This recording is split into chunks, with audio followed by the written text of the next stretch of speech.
Oi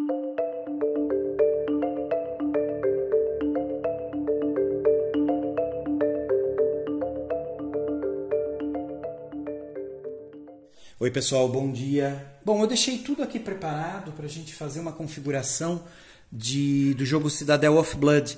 Depois eu vou gravar uma gameplay, então eu já deixei tudo pronto para pelo menos gravar um setup inicial. Aqui no caso, pessoal, esse jogo ele é de 1980, tá? Ele saiu já na extinta revista Ares, lá fora, aqui nem deu sinal.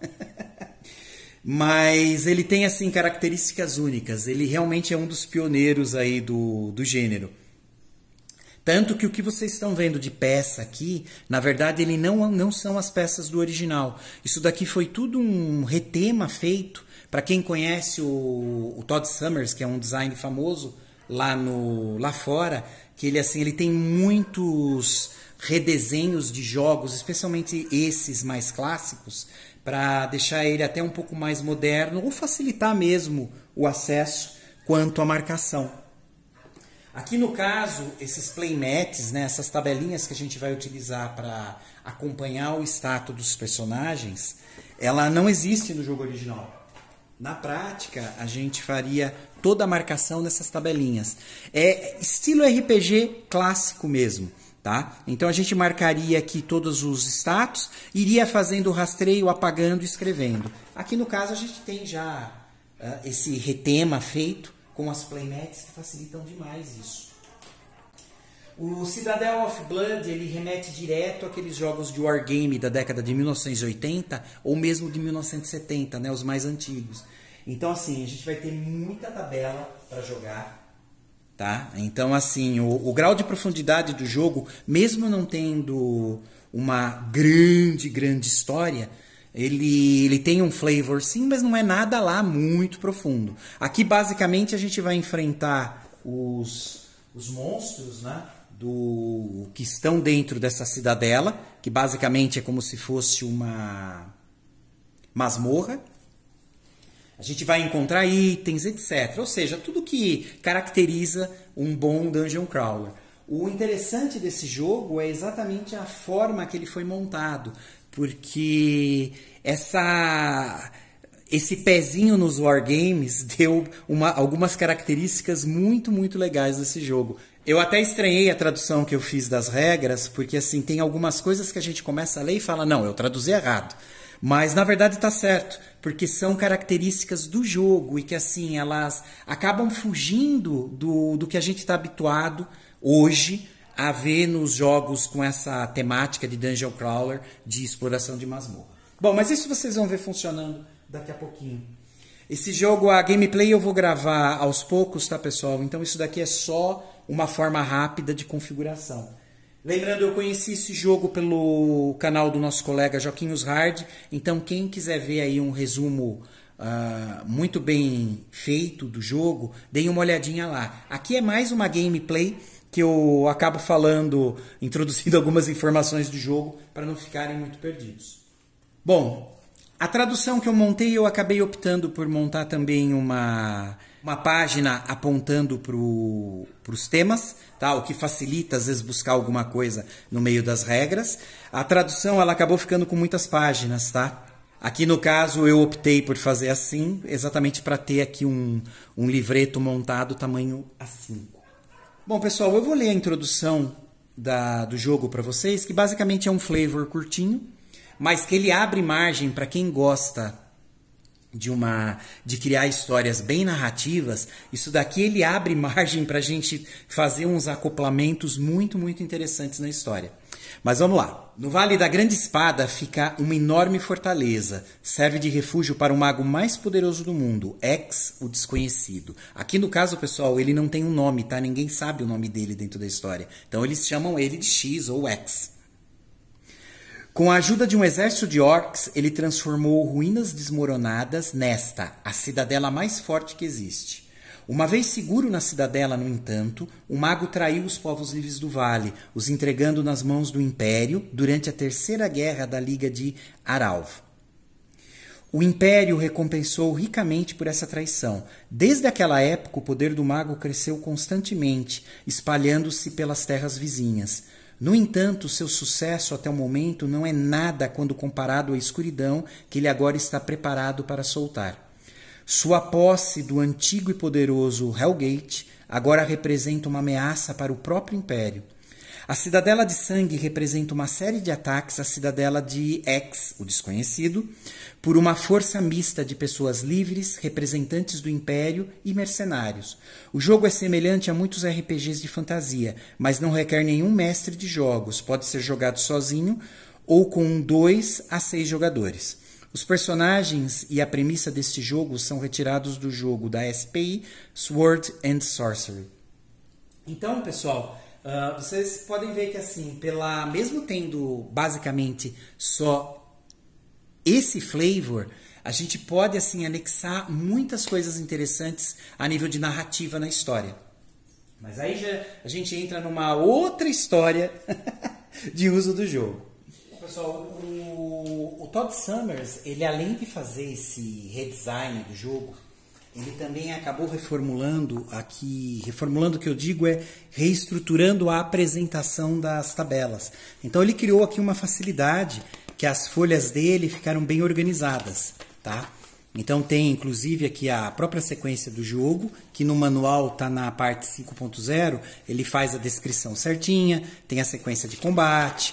Então para quem quiser não ler o manual todo de uma vez, que eu também acho desnecessário, vocês podem iniciar vendo aqui um pouco da configuração inicial e depois usando essas 3 folhas que ele já deixou pronta, e conforme for aparecendo dúvida a gente vai recorrendo aqui ao manual.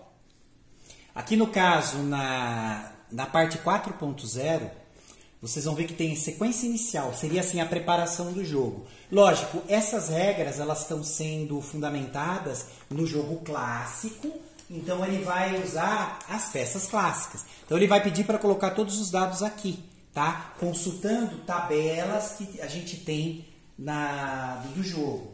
Então todos os status dos personagens, eles estão numa tabela que a gente pode copiar para aquelas fichas. Aqui no caso, o legal que o que o Todd Summers fez foi que ele criou essas fichinhas, olha lá, que tem além de ter uma imagem simplificada do personagem, ele já vem com várias informações do lado aqui, que na verdade eu teria que ficar caçando naquela tabela.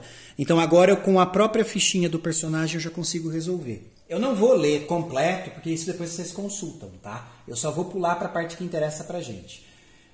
Então, olha só, escolhendo personagens, os personagens são divididos em 2 grupos separados, heróis e iniciados. Os heróis são virados para baixo e embaralhados para garantir que a escolha do personagem seja aleatória. Tá.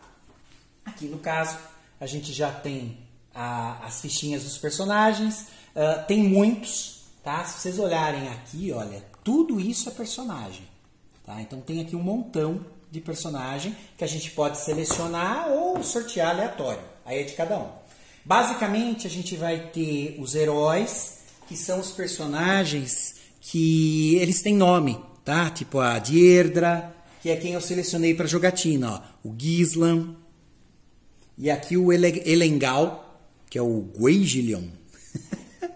E a gente tem também os iniciados, que seriam aquelas peças que não tem nome. Então a gente vai poder dar um nome caso queira fazer uma narrativa. Aqui no caso eu escolhi o Elf A, tá? E ele tem já os status aqui nessa fichinha do redesign do Todd Summers. Senão eu ia ter que buscar na tabela. Deixa eu ver se eu localizo ela aqui para mostrar para vocês. Que é a tabela de status dos personagens. Aqui, ó. Olha lá. A gente tem uma tabela, características do herói. Aí a gente pega aqui e colocaria lá. Que eu não vou precisar consultar exatamente porque eu já tenho elas descritas nas fichinhas. Foi uma ótima sacada do Todd Summers. Vai facilitar demais. Vale para os inimigos também, tá? Esses status vão estar todos lá. Ou pelo menos grande parte. Vai reduzir muito a consulta, a tabela e regra por conta desse redesign. Bom, o que é pedido para a gente que vai jogar solo é que a gente jogue com 3 heróis e 3 iniciados. Só que dá para se jogar também com 3 heróis, 4 personagens, 3 heróis e só um iniciado, que é o que eu vou fazer, tá? Eu não gosto de controlar muitos personagens. Então eu escolhi jogar com o Elendil. Deixa eu mostrar aqui em cima. Deixa eu ver se eu consigo mostrar os status de todos aqui de uma vez. Olha só. Aqui a gente tem o Elendil, esse WP, que é o Wound Points, o RV, que é o Resistance Valor, o CB, que é o bônus de combate, aí tem esse H e vírgula S, que é a arma, até a primeira letra da arma, que a gente vai ver como configurar isso, que ele já dá aqui. E a mesma coisa o Elfo A. Vocês vão notar que aqui, cada personagem, cada herói já tem pré-configurado nessas bolinhas coloridas, que representam o sol, o potencial mágico de cada um. Então, por exemplo, o Elendil, ele tem, no que representa esse sol vermelho, 4 de potencial mágico. Se for laranja, 3. Se for azul, 2. Mesma coisa o Gislan, 4, 4, 2. A Deirdre, 0, 0, 0. 0, 0, 0 significa que ela não tem potencial mágico em nenhum sol, né? Que a gente vai estabelecer já já. Então ela não tem poder mágico. Não agora, pode ser que ela adquira depois. O elfo, vocês vão perceber que como ele não é herói, ele é considerado um iniciado, né?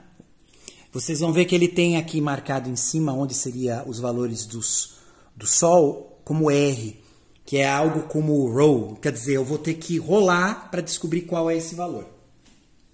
Bom, como eu vou jogar com 3 heróis e um iniciado, eu já separei 4 playmats. Então eu estou colocando aqui na ordem que eu quero. Eu vou deixar o Elendil como o líder aqui propriamente dito, vou deixar ele aqui. O outro vai ser o Gislan, no segundo aqui. Eu vou deixar a Deirdre aqui. E eu vou deixar o elfo sem nome, que vai continuar chamando só elfo, aqui.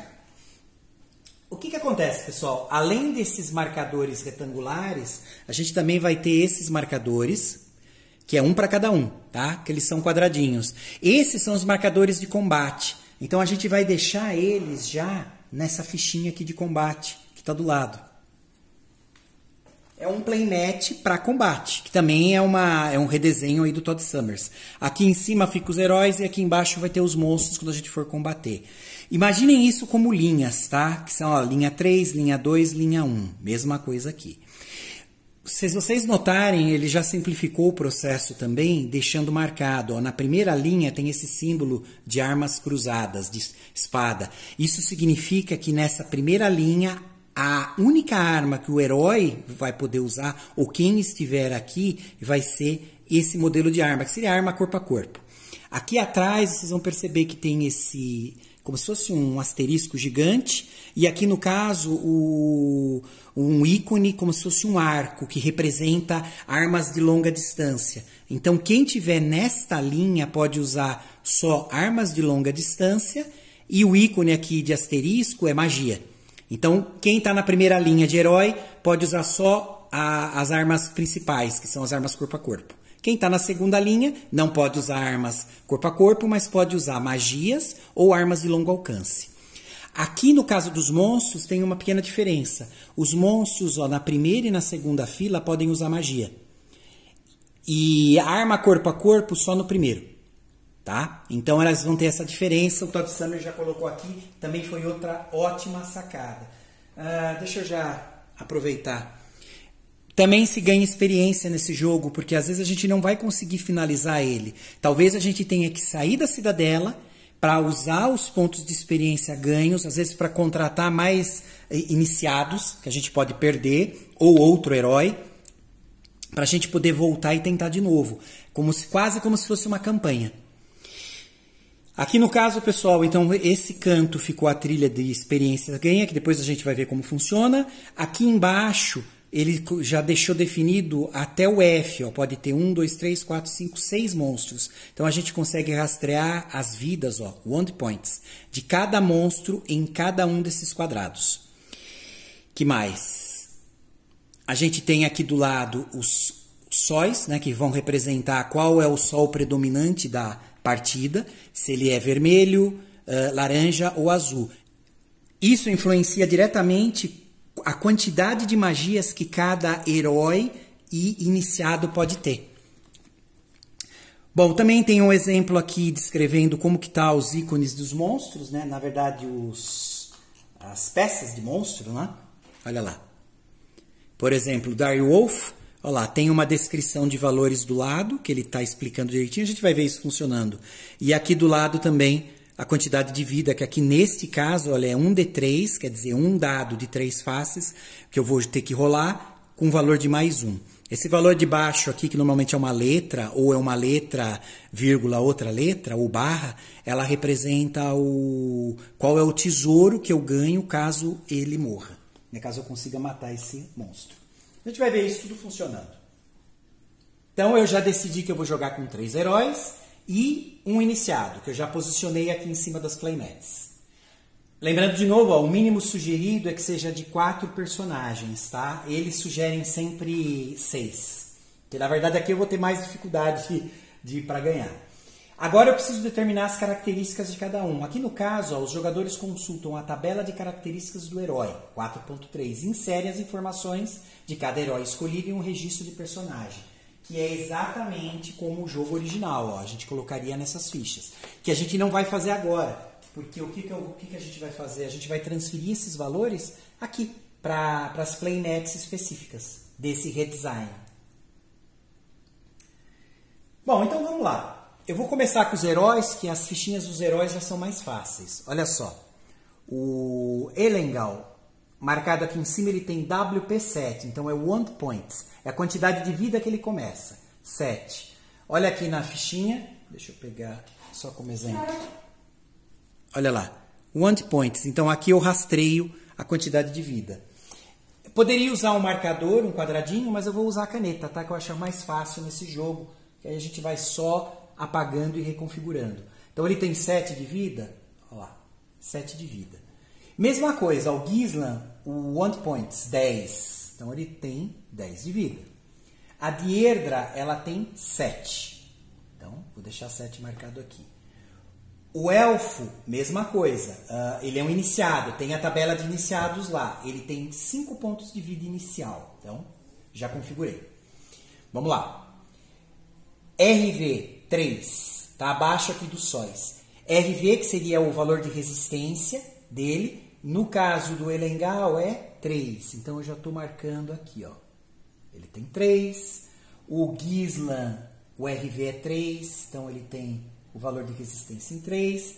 A Deirdre, ela é mais fraquinha, ela só tem a resistência 1. No caso do Elfo A, ele tem 2. Então já estou marcando aqui, ó. 2. Bom, CB, que é o bônus de combate, o Elendil ele tem 4. Vamos colocar. O Gislan tem 4 também. A Deirdre tem 4 também. E o Elfo não tem bônus nenhum, ó, 0. Então não coloco nada. Aí agora a próxima linha aqui do Elendil, ó, B mais 2. Então B é a primeira letra de uma das armas, que está em vermelho aqui. Aí vocês vão olhar que B, ó, é bow, que é arco. Então a arma principal dele é um arco. Então eu vou só anotar, ó, ele tem já um arco. E esse mais 2 já é uma bonificação que ele tem. Ele tem uma... Isso é skill, tá? É o Weapon Skill, já é uma habilidade inata dele. Ele já tem uma habilidade de 2 aqui no bow. Então olha só, ele tem em arco, ele já está com o arco e tem 2 de bonificação ao usar ele. Ele tem um D também, ó, que é a secundária, a arma secundária dele. D é a Dagger, que é faca. No caso, olha, não tem bonificação nenhuma. Então a gente já sabe que ele tem aqui, ó, a Dagger. Vou deixar anotado. É 0 de bonificação, mas ele tem ela. Embaixo, a última coisa anotada está como NE, que NE, olha só, está marcado aqui nas 3 habilidades que pode ter, que é de Trap, que seria como se fosse desmanchar ou desmontar armadilhas. Hellgate, que é o quanto que essa pessoa tem a capacidade para, se a gente achar o Hellgate, ou seja, o portal do inferno, que é o objetivo do jogo, para eu poder fechar ele, eu vou precisar usar essa habilidade. Aqui no caso, o Elengao não tem. O que ele tem é ME mais 1, que é o poder de negociação. Às vezes nos combates, quando a gente, na verdade, encontra os inimigos, a gente não precisa sempre combater, né, fisicamente. A gente pode também tentar escapar. E esse escapar significa negociar, quer dizer, eu vou tentar negociar com eles para que não tenha combate, ou subornar, que aqui no caso não tem essa habilidade de suborno, mas se eu tiver ouro eu posso tentar subornar eles também para evitar o combate. Então o poder de negociação do Elengao é mais 1. Mais 1, isso. Então, olha só. Ele tem uma habilidade de negociação que já tem ali um bônus de mais 1.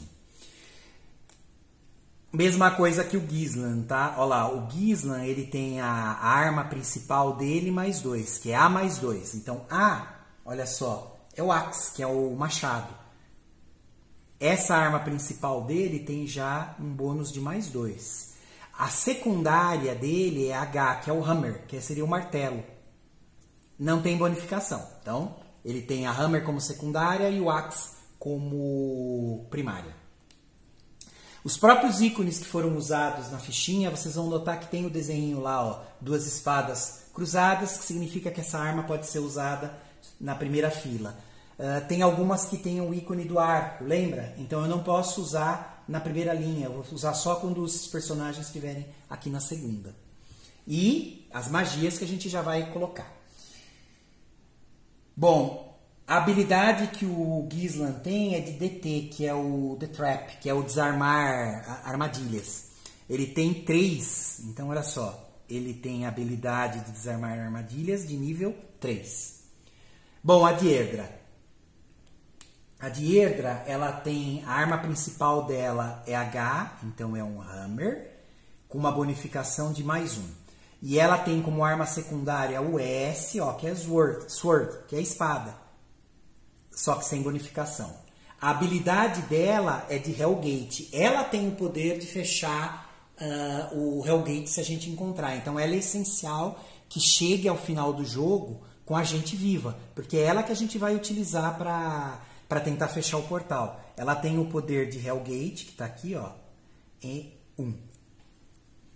O Elfo, que é o iniciado, que não tem nome, eu também não vou dar o nome, vou chamar ele de Elfo. Ele tem a arma principal dele, aqui na ficha está marcado como B, que é o bow, tá? Que é o arco, que no caso tem mais 1 marcado. Aqui tem uma coisa interessante que nas regras, quando a gente lê o manual, deixa eu pegar aqui.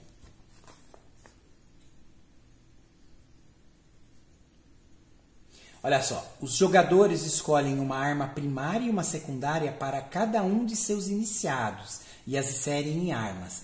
Isso está no ponto 4 da sequência inicial, que é o 4.0. Nas fichinhas, ele já meio que, a impressão que dá é que ele já estabeleceu que a arma principal do elfo já entra como o arco.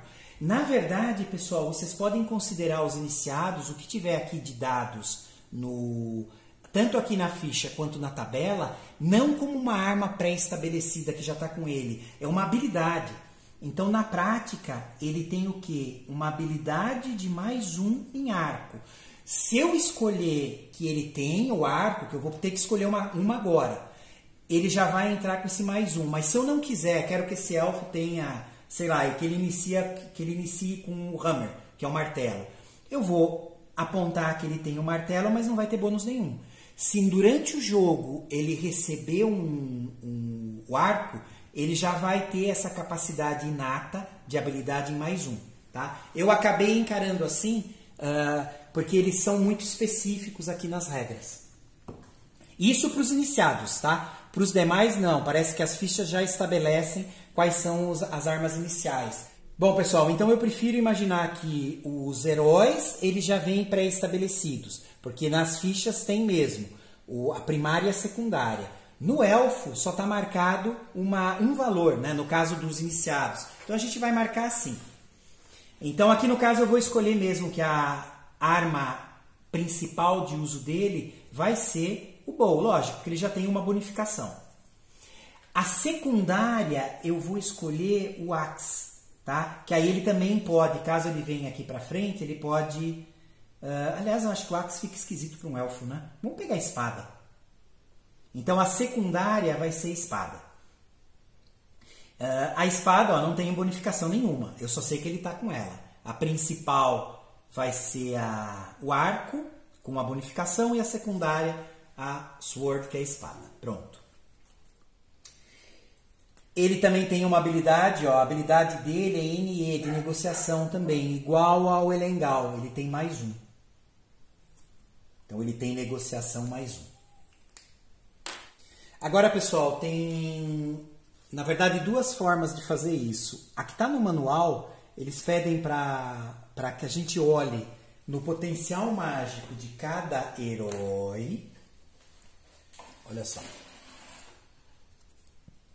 Por exemplo, o Gislan, ele tem o potencial de 4/4/4, depende do sol. Deixa eu pegar um outro aqui.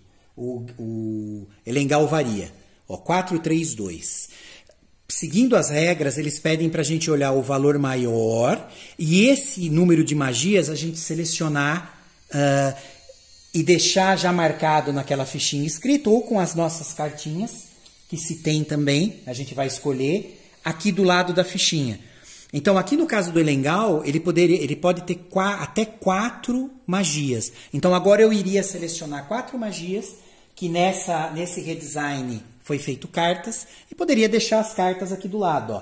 Tem os spells, ó, e tem marcado, que é até 4. Então, aqui no caso, eu deixaria 4 separadas para ele.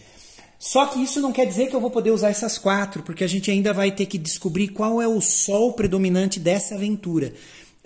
Então, para deixar mais fácil, o que a gente vai fazer? Eu não vou separar 4 agora para ele. Olha, 4 para o Gislan, nenhuma para Deirdre.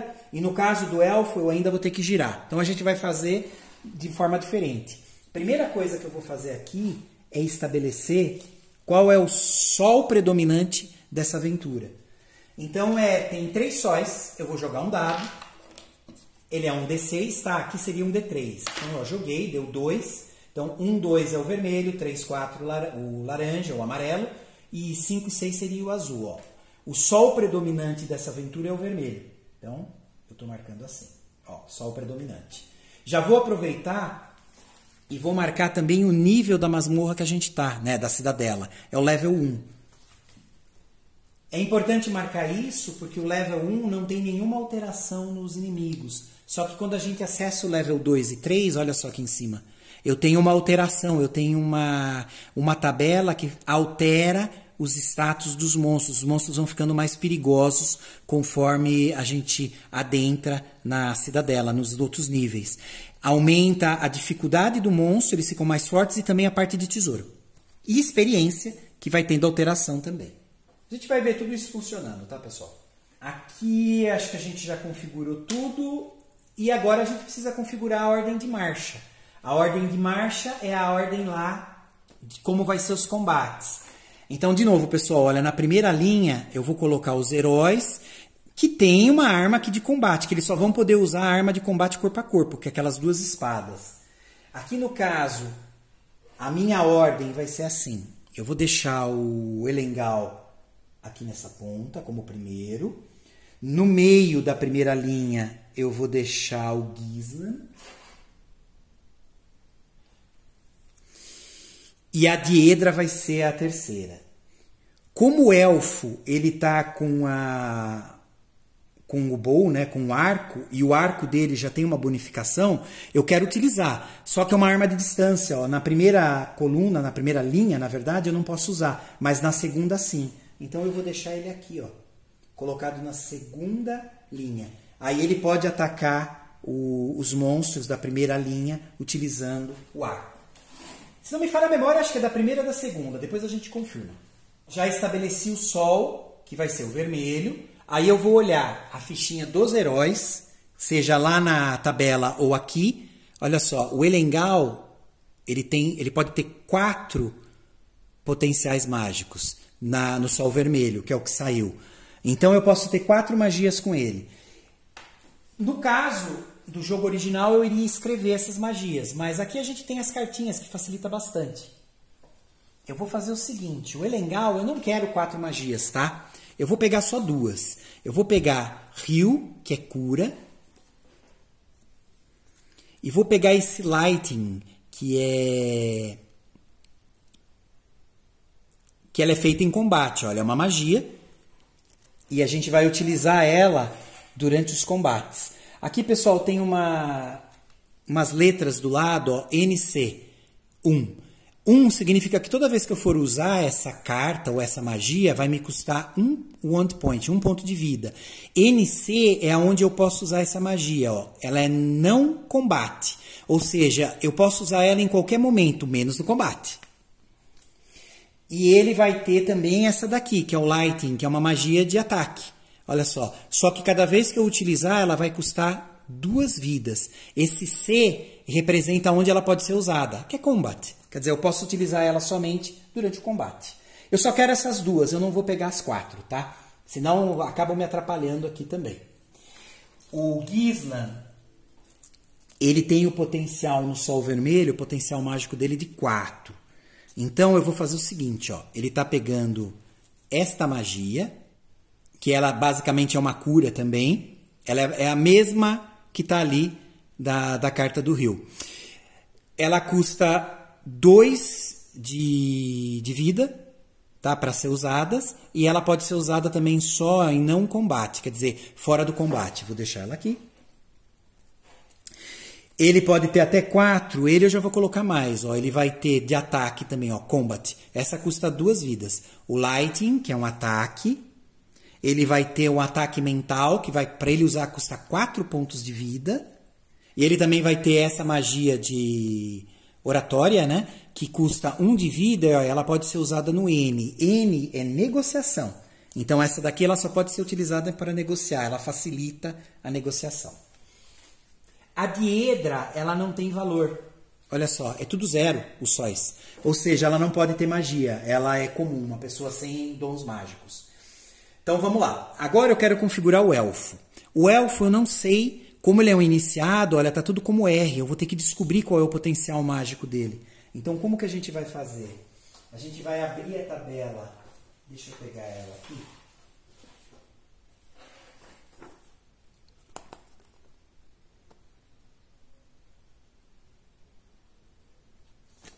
Olha lá, MP, quer dizer, potencial mágico. Aqui agora a gente vai rolar, na verdade se eu tivesse mais iniciados eu ia rolar uma vez para cada um. Confirmo qual é o número e vejo qual é o potencial mágico dele. Então vamos lá, ó, vamos descobrir qual é o potencial mágico do elfo. Deu 3. Ó, o potencial mágico dele é 2, 1, 0. Então 2 se for só o vermelho, 3, né? Isso. 1 se for o yellow, o amarelo, e não tem potencial se for azul. No caso, a gente está no sol vermelho. Então, o potencial mágico dele é 2. Ele pode ter até 2 magias. Então, eu vou separar aqui. Olha só. Já deixei. Mesma coisa, ó. Mesma coisa do réu lá, do Rio, que é cura. Ele vai ter uma magia de cura que ele vai poder usar na não combate, fora do combate. E ele tem uma de seca de combate, que é o custo de 1 ponto de vida, ele faz o ataque. Ufa! Vamos só arrumar isso aqui melhor. Pronto. Então a gente ficou com essa configuração. O Elengau poderia ter mais 2 magias, mas eu não quero pegar agora para não atrapalhar. Eu vou manter assim. O Gislan pegou todas que ele pode nesse sol. A Diedra não pode pegar nada. O Elfo ele pode pegar até 2, que foi o que eu peguei. Ó, 2, está aqui. Bom, que mais?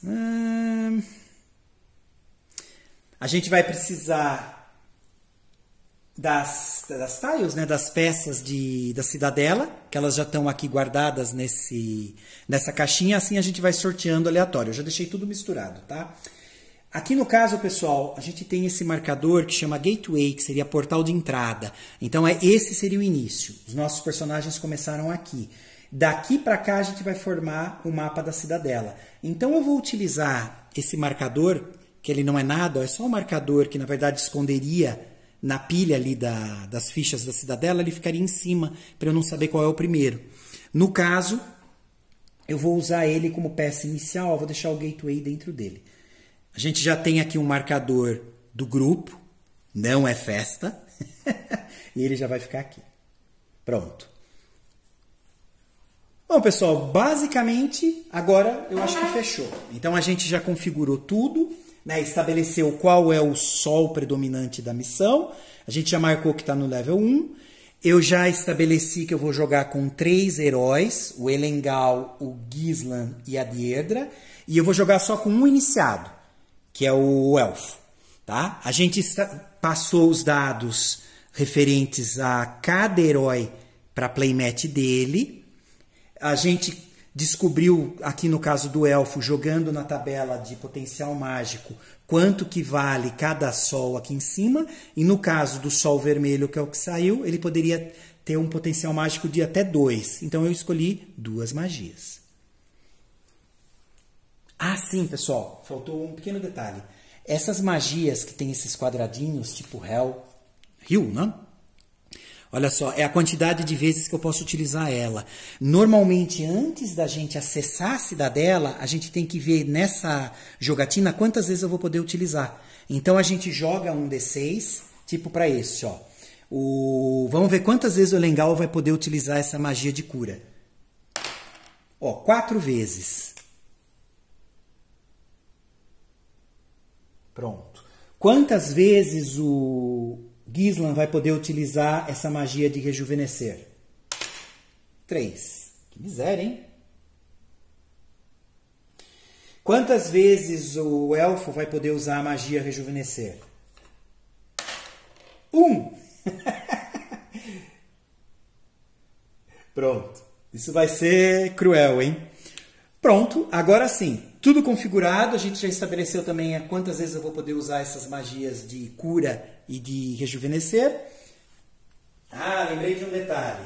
Sempre na hora que eu vou encerrar. No caso dos iniciados, se a gente vai olhar aqui, ó, para representar a experiência adquirida no mundo exterior, cada iniciado ele pode ter seus pontos de ferimento aumentado em 1. Ou uma habilidade com uma arma de mais 1, ou aumentar uma habilidade de arma anterior em 1.